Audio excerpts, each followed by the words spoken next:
boss, so bali yun, update lang dito sa Mio Sporty natin. And nakabaklas na nga pala yung head nya tsaka yung kanyang block. Ito nga pala yung Mio Sporty na nabukot or nabengkong yung barbula or yung valve natin gawa ng napabayaan sa pag-change oil. So ito na yung kanyang head, yan, nasunog na. So for replacement na nga pala ito, no? Pero yun, wala pang budget. And na-damage yung kanyang guide sa may camshaft natin, yun, no? Mali yung pagkakakabit. At ito yung kanyang block. Okay pa naman yung block nya. Yan. Tapos yung carb na linis na rin. Yan.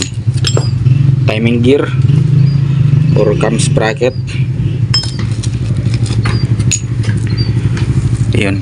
Kapag nga pala hindi kayo madalas mag change oil mga boss, lalong lalo na yung pinapatagal nyo yung langis.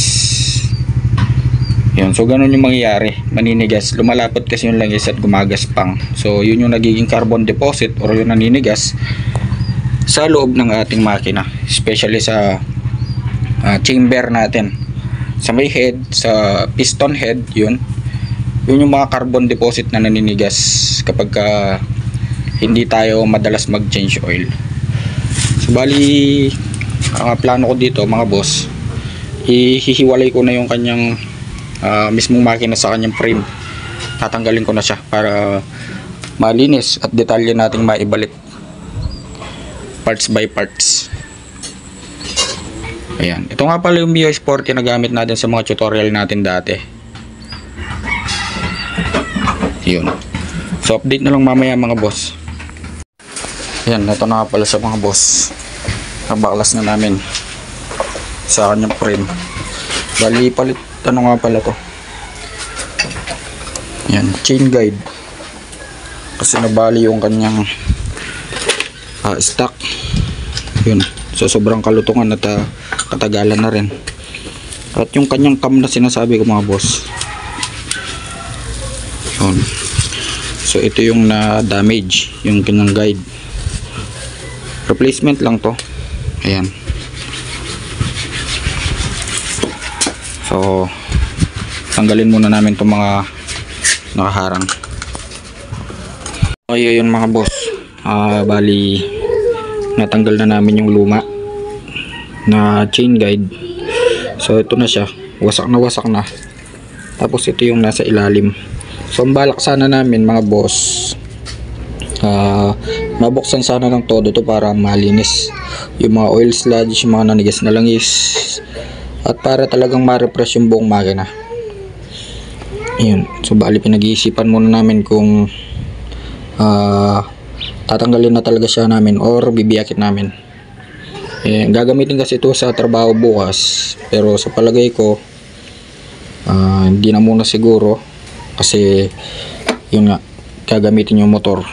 So yung pinaka trabaho lang talaga dito is itong chain guide, at the same time yung kanyang cam.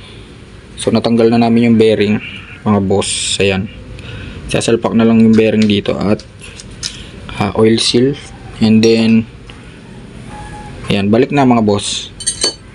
Siguro hindi na namin bibiyakin to. Ayun, change oil na lang ng 2 beses pagka nabuo. So update na lang mamaya mga boss. Ayan mga boss, pinabalik na ni kuya yung bago. Gina-guide natin siya sa pagkakalas.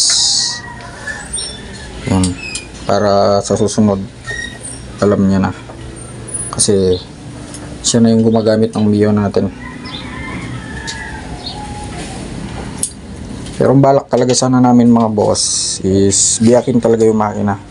Pero yun nga, dahil nga gagamitin sa trabaho bukas, kaya yun, let's go.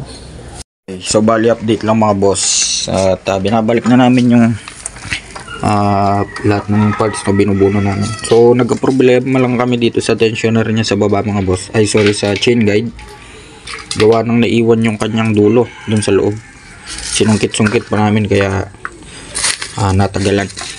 Pero ayan, at the moment tapos na rin naman. Yan. So bali ang pinaka point of view lang ng video natin ngayon mga boss, ganyan yung mangyayari kapag hindi kayo madalas mag change oil or hindi na may maintenance yung motor nyo. And ito nga palang motor na to is lagi siyang gamit delivery kasi yung utol natin. Yan, so nawawalan siya ng time sa pag-change oil kaya ganun. Yung valve yung tinamaan kaya na bengkong or nabalok to. So update na lang mamaya mga boss.